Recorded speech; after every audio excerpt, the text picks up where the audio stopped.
Hello, ladies and gentlemen, and welcome back to a brand new episode of the podcast. Today, I was given the wonderful opportunity to be able to have a great conversation with Tracy. Now, Tracy is a breathwork coach and has a social media background, which is great to hear about. And so I'm in the office once again, so apologies if the mic isn't condenser quality standard.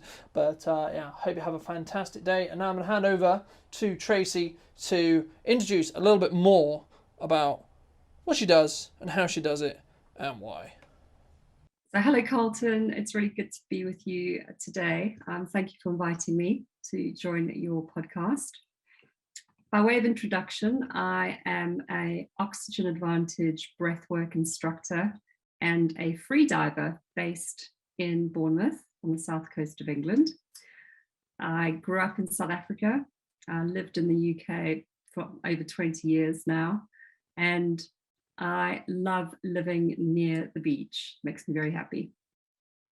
Fantastic. Welcome to the podcast. Thank you ever so much for joining me and giving the time. How did you get into, let's start on freediving, because freediving for me sounds really intriguing. And I know nothing, absolutely nothing. So it's going to be amazing to learn about it. And for me, a lot of the point, as we were discussing before we started the podcast, a lot of the point of the podcast for me is also to sort of educate myself on you as we go through deliberately, because I don't do research on the guest as much as I probably should, or most people would say I should. And the reason why is because then I can have the level of intrigue that I would normally have in a normal conversation with you and ask the quote unquote probing questions around how you do what you do and why. So how did you kind of get into the breath work and I imagine they go similar, the breath work and the free diving, because if you're diving, I imagine it's quite a good idea to work on how long you can hold your breath for. Great question. Growing up, as I say, in South Africa, I'd always been in the ocean, swimming, snorkeling, paddleboarding, just loved it. And in 2012, I got my PADI scuba certification. But I'd known about free diving because I'd researched it online, but there were no facilities to train or get certified. So I kind of left it as a pipe dream, as something I'd love to do. And interestingly, anybody for example, a surfer, when they go under a wave, they will naturally hold their breath. And that is essentially what free diving is. So if you go underwater and hold your breath for a short period of time, you are free diving.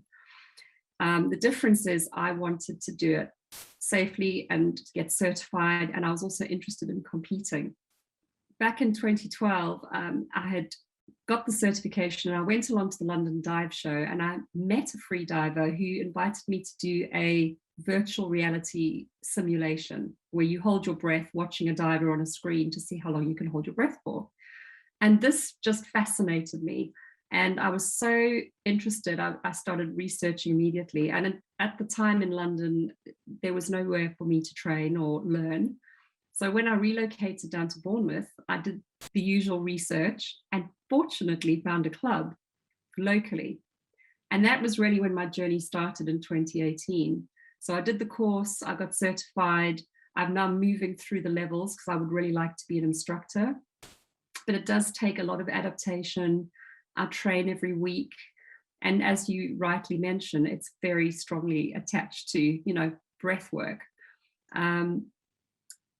So when it comes to breath work, the story is slightly different. And I would say, if I think back, it could probably be 2016 when I started to really have some issues with my own breathing. And I was really struggling with sleep. I started having panic attacks, which I'd never had before. And I kept going to the doctor and saying this, what's wrong? Why is this happening? And they couldn't find a clinical reason. And they would just sort of back me off and say, you're fine, there's nothing wrong with you. And so I just thought, this is not helping me. I need to do some work on this. I need to research. And I'm quite, you'll hear me use that word a lot. I really like to learn and I like to understand things. So I was recommended by a family member to try a type of meditation technique that focused on nasal breathing. And it's called Vipassana, and it's based on ancient Buddhist teachings. where you sit quietly and you focus on the sensation of the air moving in and out of your nose for a period of time. Now, for some people, that might sound horrendous. Like, why on earth would you want to do that? But when you are in a feeling very unhealthy and not sleeping, you literally look at anything and go, whatever's going to work for me, right? So I went and did a 10-day silent meditation retreat, which is like boot camp for meditation. But it really taught me so much about myself. I came out of that process with a deeper understanding of how breathing really affects the body and the mind.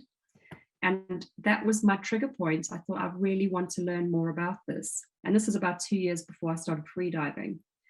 So by the time I got to the freediving, I'd already tried lots of different techniques. And, you know, I came to one particular style of breath work that just ticked all the boxes for me, which is what I'm now certified in, which is the oxygen advantage. And that's the short story. Fantastic. It sounds really interesting. I think a lot of it has a lot of crossover with a lot of business owners when they, you were talking about having panic attacks, you were talking about being really anxious. And a lot of people, when they start a business specifically, they get very worried, concerned, upset. Is it going to work? And to be honest, even when you go into business, for years and years and years, there's still periods of time where no matter how much experience you have in business, where you're still going to be anxious, you're still going to be stressed, you're still going to be concerned, you're still going to be like, oh my God, I have all these bills. For example, a very common one is, oh my God, I have all these bills. Where's the money coming from to pay for it, right? That's a lot of that's the main stress that, from what I found anyway, from people who I've talked to, who are business owners, and I ask them, what are their struggles, what are their concerns, what are their issues, or how does one market something which they are trying to get out there, because they're not 100% sure on how to showcase what they do, perhaps, right? I mean, have you struggled specifically with actually being able to articulate what you do to someone who, because I imagine there's a misconception sometimes when, well, why would I need to have breath work? I can clearly breathe, right? Do you get that a lot or not? I mean, is there... I would say half the time people come to me out of pure curiosity because they don't know what breath work is. So part of my goal for my business is to help people educate the market just the way I'm educating myself. The other part of it is, yes, there is that kind of course we all breathe, but my response to that is, but do you breathe correctly? How is your sleep? What about how, your stress levels? When you feel anxious, do you know how to respond to actually bring yourself back into a calm state? And the years of practice that I've had with breath work, and obviously the competitive freediving, where you are under a huge amount of mental stress and you have to find a way to bring yourself back into the present moment and commit, really helps me to create a story that people can understand as to how they can look at their breath. Because at this point in time, I'm not teaching people to freedive, but I use the analogy of it to explain how the body works, and people really respond well to that. And you're absolutely right. All business owners, it doesn't matter who you are going to have a level of stress or anxiety at any point. But having a toolbox of techniques to help you cope is absolutely essential. I think it should just be part and parcel of business training regardless. Yeah, I completely agree. And I think for me, I was very fortunate because I understand the psychology of what's happening in my brain, because psychology as a concept has always been something I've been interested in. I wanted to be a CBT therapist for a long time before I went into what I do now. And, for multiple reasons, just mostly I would still be studying to actually get to the point where I would then be studying what I want to study now if I had gone that approach. So that was the main reason why I didn't. But the point that I learned there was actually a lot of the stress and the worry is all in your own comfort zone, your own mind, your own self, which means you have... Also, it's quite liberating when you understand that, because you're in complete control, yourself as well, with how you feel, why you feel that way, but also then how you can react to the situation, because it's going to happen whether you feel okay about it or not. It's whether you can then react to a position where you can then feel okay. So let's say a theoretical scenario. Someone's really, really worried, really, really upset, really stressed out, borderline panic attack. What, like, really, don't give everything away, but, what advice would you give to someone who probably knows they should be doing something with their breathing, or they should be looking to do something with their breathing, but they don't know where to start, to calm themselves down, to be able to think about the situation more critically and less, oh my god, oh my god, oh my god, oh my god, oh my god. Another great question, and I'm more than happy to share a tip or technique that will help people, because it's helped me so much. When the breath work that I focus on is very specific. It's nasal breathing only. So we keep the mouth gently closed. And there's a medical reason for this, because you want to only take in filtered air. And when you breathe through your mouth, you're actually taking in unfiltered air. And the nasal passages have the facility to create a molecule called nitric oxide. And nitric oxide is only produced in that sinus cavity. And what it does when you breathe in through your nose, or you do a light breath hold, the nitric oxide accumulates, and it is a vasodilator. So it actually opens the blood vessels. And that enables more oxygen-rich blood to get to your lungs. So if you can oxygenate your blood, your tissues, your brain, you will be in a much better state to deal with the stress that your body is in, whether it's, work-related, sport, relationships, or just yourself. The stories we tell ourselves. If the self-talk is not helpful, those anxiety levels will rise. So I always say to my clients, and even just to people that are curious, think about just focusing on nasal breathing. And a lovely technique that I like to call it my emergency breath exercise, because you can do it anywhere, anytime, as many times as you need to. With the mouth closed, gently inhale through the nose and hold your breath for 5 seconds. After 5 seconds, just breathe normally for 10 seconds. And if you repeat that exercise for at least 2.5 minutes, what you're actually doing is creating a change in your breathing pattern. You're calming your heart rate. You're slowing down the fight or flight response. And you're giving yourself a moment or some space in your mind just to deal with the present. So I would say for any of your listeners, try that. In through the nose, hold your breath for 5 seconds, breathe normally for 10, and see how you feel. What I would say is actually you will be holding on the exhale, not on the inhale.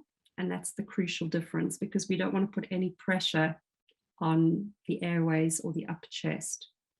So if that helps people, I hope, that they'll try it and see. Fantastic. I mean, for me, I think one of the main things that I've found very valuable when in a stressful situation is firstly changing my relationship to that, but also having breathing exercises like you just discussed, which is really great for me. I've now got another one, hooray! But the main thing there is actually, this is not mine. I stole it from many other things, and they probably stole it from someone else. But the psychological response and the actual physiological response of your body when you're nervous and you're excited is identical, right? So having sweaty palms, getting butterflies, etc., they're identical. So change your psychological response to be, when you're nervous, to be excited. And just say it in your head, or say it out loud if it helps. I'm excited, not nervous, because your body will listen. Your brain is very easy at listening of what it's basically, it will just do what it's told, basically, from what I've found, and from what other psychologists, and by no means am I a psychologist, but other psychologists who actually are psychologists have said, if you train your brain to listen to what you internally say or externally say, then your brain is more likely to actually listen to that. So by doing that very simple change of saying, I feel like I'm nervous, air quotes, no, actually you feel like you're excited, personally, I've found it's really helped, because then you're actually more excited and your body gets confused, because it's doing all the psychological and physiological things that's like, we should be nervous, but actually we should be excited, and you get really confused.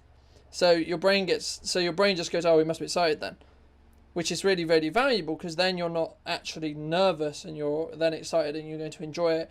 And I think there's a lot you can take from just having a moment, moving back to what you were talking about, just taking a moment, no matter how stressful the situation is, and just stopping and just focusing on your breathing for a couple of minutes, because it will give a good break. You know, whenever we do anything with video, whenever we do anything with podcasting, whenever we do anything, we always try to take a pause on reflection, whether that's on a thought, whether that's on where we should take an interview or a video, or whether that's just to have a break in what we're discussing.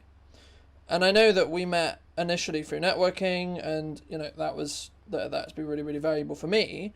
But how have you sort of found networking has really helped your business specifically? And you know, feel free to name the group if you want to. But you know, I think the group necessarily that we're both part of, I think, is actually quote unquote irrelevant to the concept of why networking works.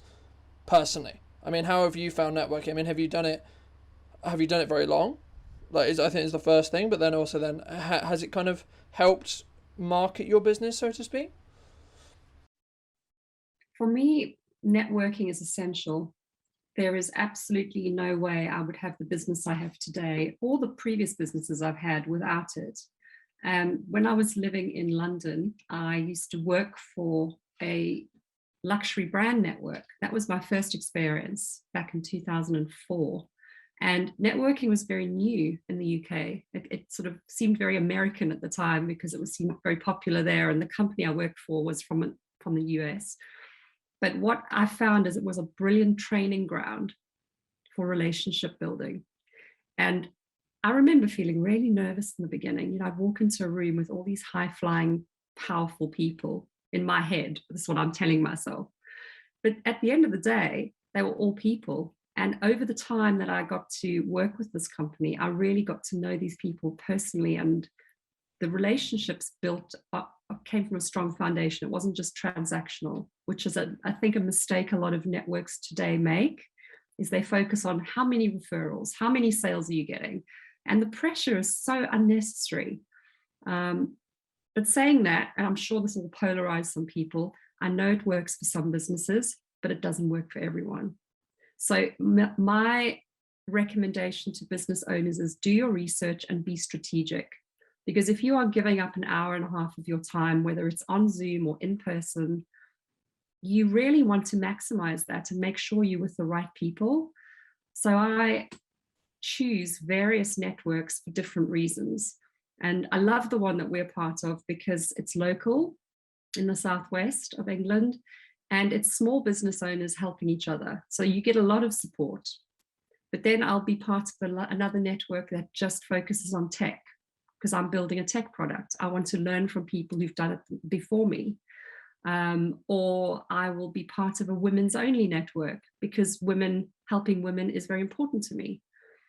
You know, so it is finding groups. And I've actually mentored someone recently, and she said to me, she's based in the US, and she said to me, I don't know how to meet people. You know, LinkedIn is not really working for me. I'm quite introverted, but I really want to build a network. And I said to her, why don't you just start your own?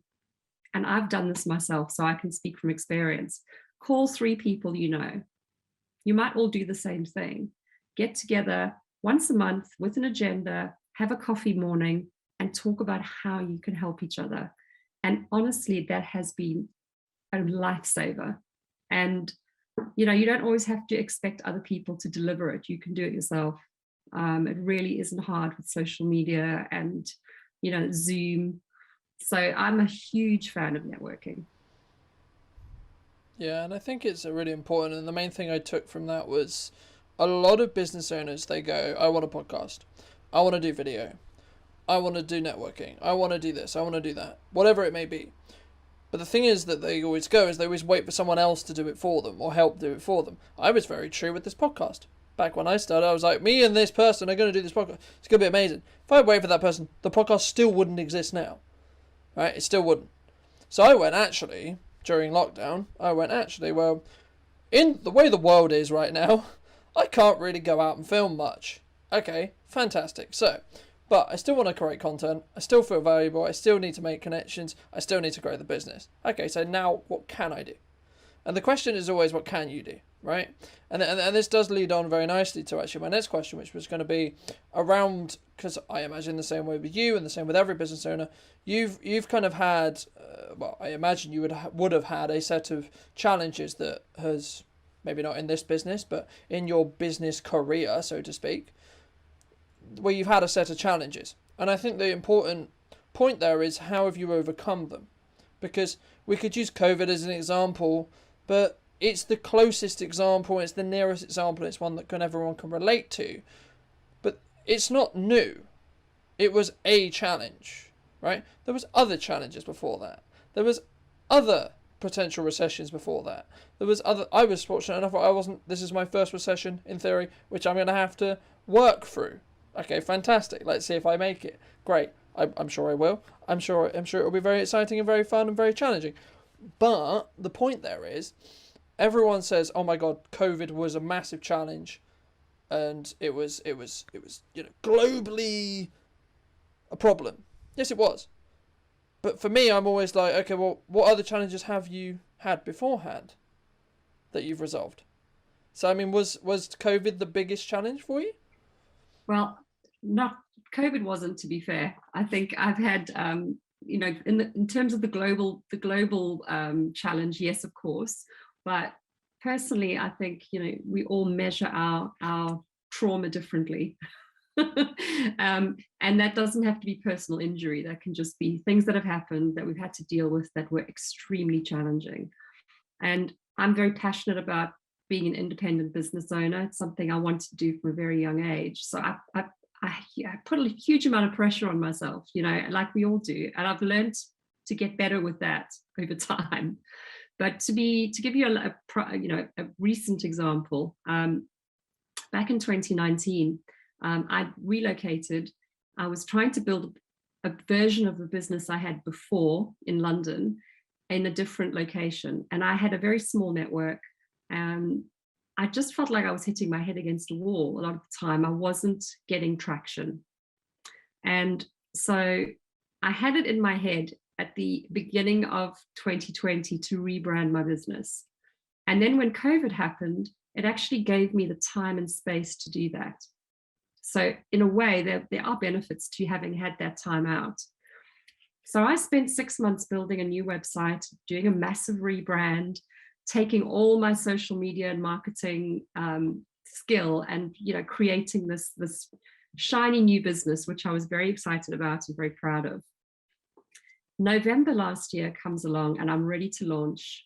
And I wanted to use free diving imagery on my website as an analogy. So to say, deep dive into social media with Tracy. I thought that was very clever.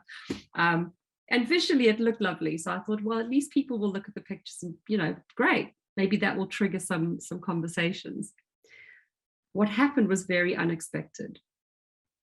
I was working informally with a coach at the time, and he'd been helping me with the progress of the launch.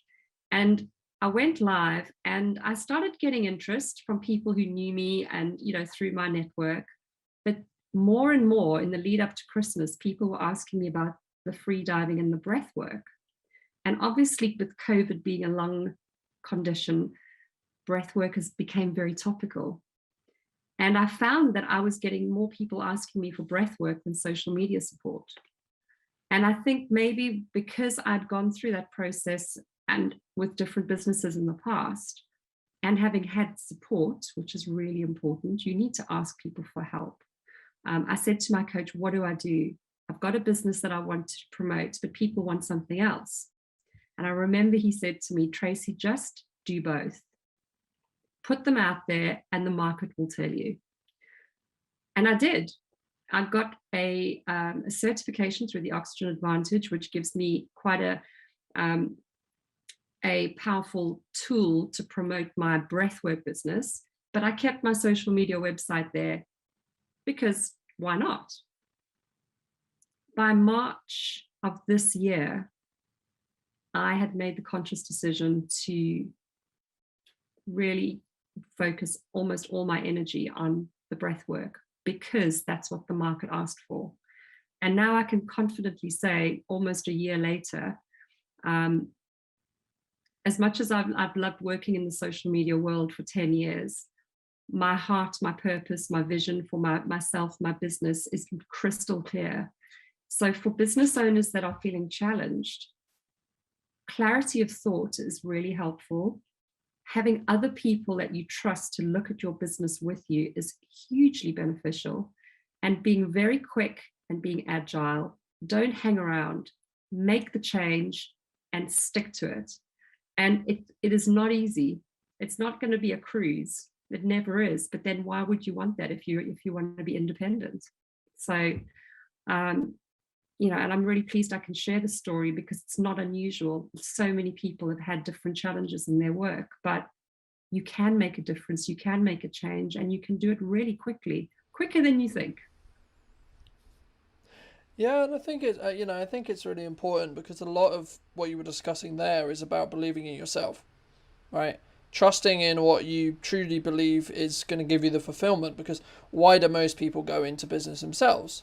As far as I'm aware, they go into business because they want to be fulfilled and they don't feel like they have the level of fulfillment from whatever it is they're doing at the moment, right? The reason why people claim or have the illusion or the appearance that I work so much is because they don't necessarily appreciate the level of fulfillment and the level of enjoyment and the level of need or want that I have for what I do, right?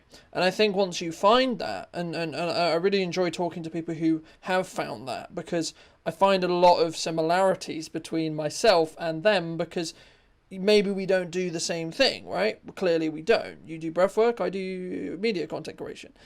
It's very different.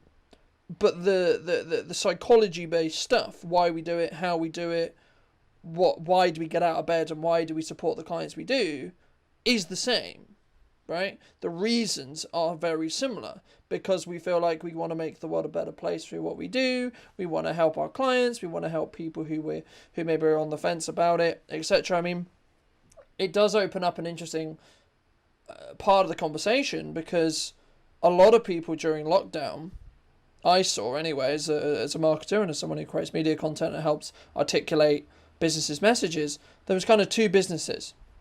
And I'd be interested in your opinion on this, and that's why I bring it up. But there was some businesses who were like, yeah, we're going to continue to market, but we've got to scale back our costs a bit. Okay, fair enough. You do what you got to do. And then there's others that just pulled the plug completely and just went, nope, well, we can't do it. We're just going to wait for this to blow over, and then we'll come back. Okay, fantastic. And just for the record, this is not a level of judgment on anyone who did either of those things.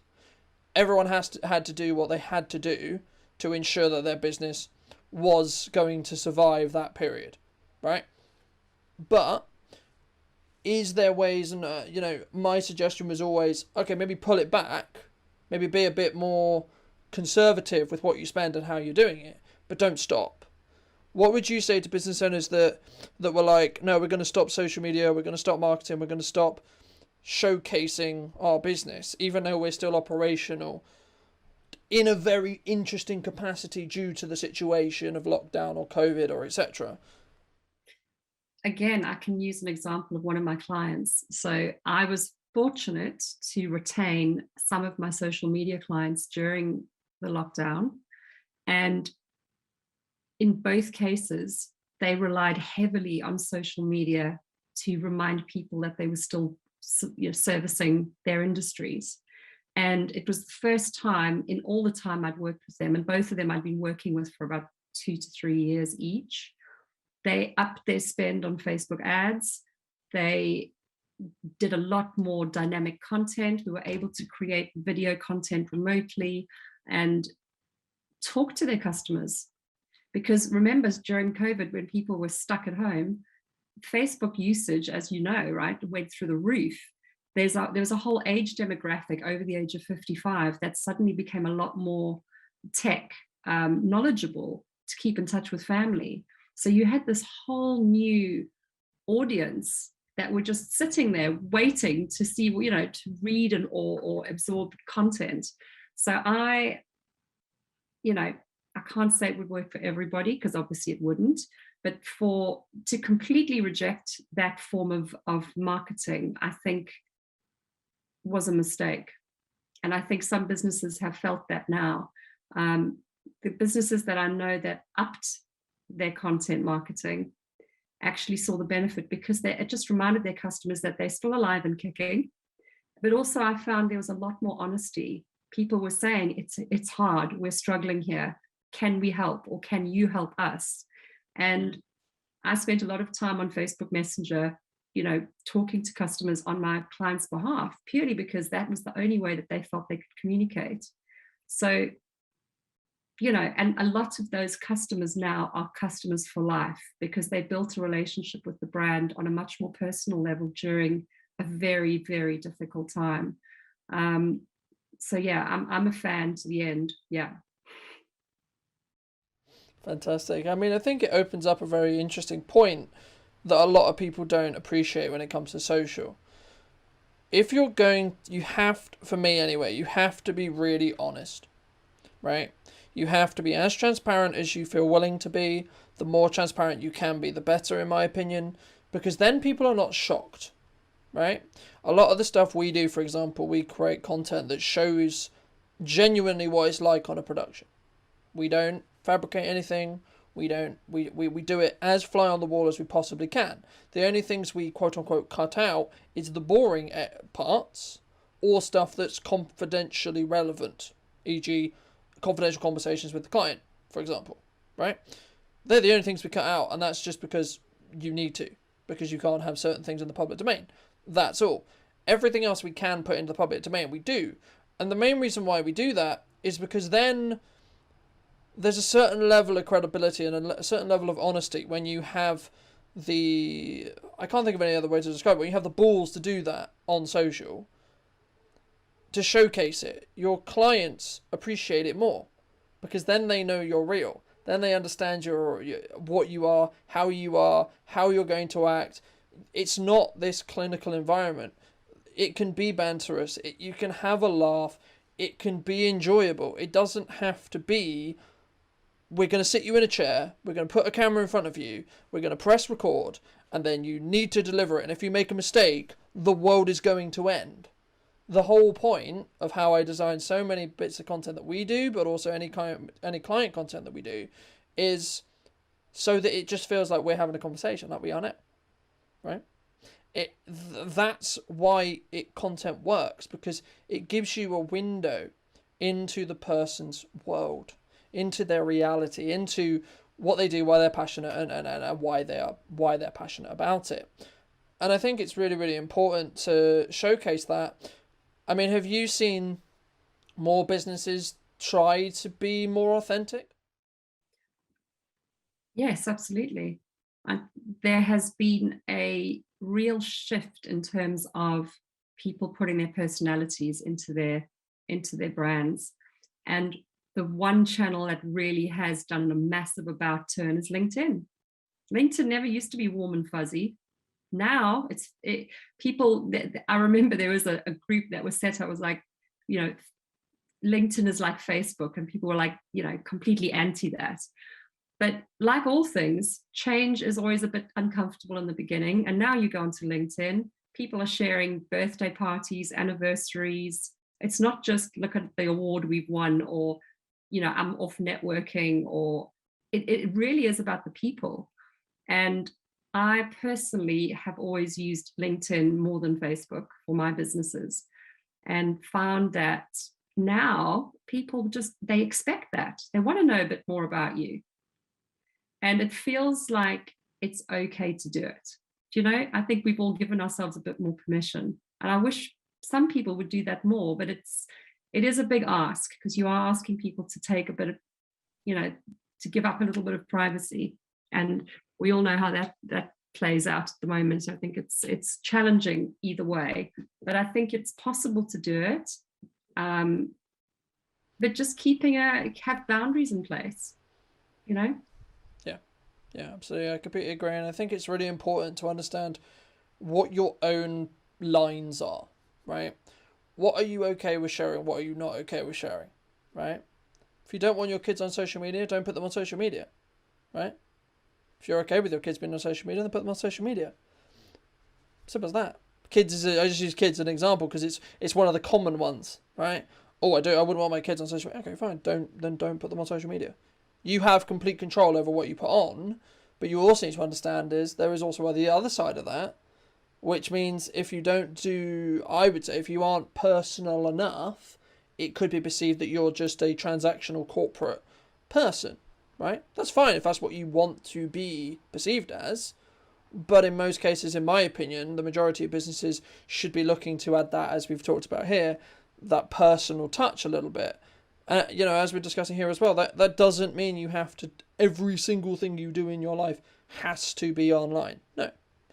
Everyone's boundary and everyone's level of difference is going to be different in the respect to what they're willing to share, and that will change with your mood as well, to be honest, and it's about respecting other people's lines and other people's boundaries on that as well when you're in a work environment. And when we ever try and do a vlog, I try to show the other faces involved, because it helps people, potential clients or etc., to understand who they're likely to work with if they were to hire us. But also, I've had a pre-conversation to ask the people, do you feel comfortable with this? Are you comfortable with being on camera and me posting it? Right? Are you comfortable with that? And if they're not, they can be on the shoot, but we just won't ask them to talk to camera. Right? It's simple as that. But I think once you do get comfortable in it, and once you're okay with pushing yourself a little bit outside your comfort zone, it can be very beneficial in other ways that is not just tied to, the content looks better. Because what we found anyway is it increases your confidence overall. It helps you understand a lot more about how you're actually going to showcase what you do and how you do it. But also, then why you do it. Because a lot of this podcast we've talked about why. I mean, for me, that was kind of everything I wanted to ask you specifically, but at the end of the podcast, I do like to ask whether you have a question or you want to throw in a topic for something that you may want to ask me or you want to discuss for a couple of minutes just before we wrap up. Is there anything? This isn't a trick question, by the way. Everyone thinks when I ask them this that you have to have an answer. I don't know what to ask you. I feel like you've given as much information as I have. Hooray, I did my job right, everyone. I balanced an interview correctly. 50% both ways. Fantastic. Fantastic. I think, here's a question for you. Do you think video marketing is here to stay? Simple answer, absolutely. I think it will change like anything. I think it'll be there's a lot of talk at the moment in our industry about when is the cinema camera, the professional camera, going to get made obsolete. I think we're closer than most camera operators would like to say. I think looking at the tech that's coming out of Apple, looking at the tech that's going into smartphones now, that's incredible technology. There is always going to be value in having someone who knows what they're doing with whatever camera it is. Yes. Are we going to see a decline in the ceiling in which cinema cameras and other higher end cameras, for the certain jobs, sure, they'll still shoot feature films on them, etc. I don't think you're ever going to have a world where you shoot a feature film that's going to be blown up to however big on a phone, necessarily. You can do that, but it's kind of an illusion anyway. I think for social content in Pacific, we will see a lot more transition in becoming a lot more normality, and also the quality that you can create on a mobile phone will become incredibly better. And also, I think the common knowledge on how to create video and the level of confidence that people have in just creating videos and talking to their phone will become more of a common thing. Because at the moment, there's a lot of people and a lot of the work we do is to help people feel comfortable with the concept of filming videos in general. Never mind like with lighting, with mics, with real cameras. Just picking up their phone and talking to it is not something that we feel natural with yet. I think as things increase and as the demand for it increases, it will become something that becomes the norm for most people. I'm excited about it because the VR opportunities through phones is amazing. and I'm looking at tech building for my business. So actually, just you could probably edit this out, but can you ask me how people can work with me? Because I'd like to just mention that as well. Of course I can. So how? I mean, we've talked about technology, and I know that you have some technological advancements that you're looking into. I'll put it that way. How can people work with you specifically? So for the last almost year, I've worked mainly on Zoom. So it means I can work internationally, not just having to working with people in the local space where I'm based. So Zoom, I'm starting to do live events. I do corporate workshops because there is a lot to say for understanding how to use the breath for focus, for flow, for presentations, public speaking. And I find that I get a lot of my male audience through the corporate market, as well as free diving, because I think they're curious as to how long I can hold my breath for. But I don't make them do that when they do my course. We keep it really simple. So if people are interested in contacting me, I know you'll have information in the show notes, but I'm very active on LinkedIn and Instagram under my name, Tracy Mayhouse. And yeah, I'd be delighted to speak to anyone if they're curious about breath work, or if they just want to have a chat and find out more about the social media work I used to do. Fantastic. Thank you ever so much for the time, Tracy. Thank you. I loved it. Thank you, ladies and gentlemen, for joining me once again on this podcast episode. I hope you did enjoy it and took some value from it as well. And I'll be back next week with a brand new episode of the podcast where I'll be talking to a brand new guest. And we did talk a little bit when the interview ended about who we should have for the 100th episode of the podcast. So if you have any suggestions and you think of anyone which could be really, really memorable, then do let me know in the comment section down below. And I'll see you very, very soon.